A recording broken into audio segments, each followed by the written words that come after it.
guess I'll put two things in it. Need to vary up your, or try both types of shot gobbles, methods, and you can crow call, you can do an owl call, woodpecker call, wood duck call, anything that's, might initiate a gobble. I have remember a turkey that would only gobble at a crow call, would not gobble at anything other than a crow call.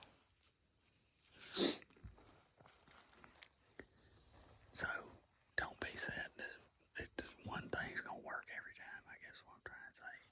Another thing is, as we talked, if you look back at another video, talking about slipping around corners and stuff, use the shot call method the same way you would slipping around a corner. So don't step out in the middle of the road and then crow call, because what happens, or be walking down the middle of the road. Either find you a tree that you're going to stand by in case you have to sit down, or you make sure that's preferred. But before you round that corner, you better, crow call or something if you hadn't heard a gobble, because that sucker may be around that corner and he may be coming down the road. And if that's the case, you need to get set up. So if he comes down that road, you're in a better position. And if one does that and it sounds like he's in the road, I wouldn't call to him for a little bit.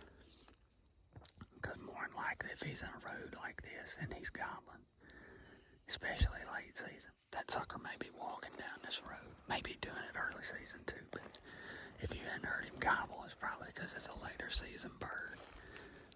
More than likely.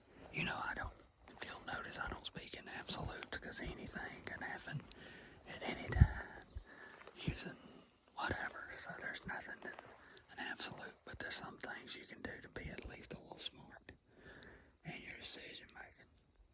And this coming from the world's worst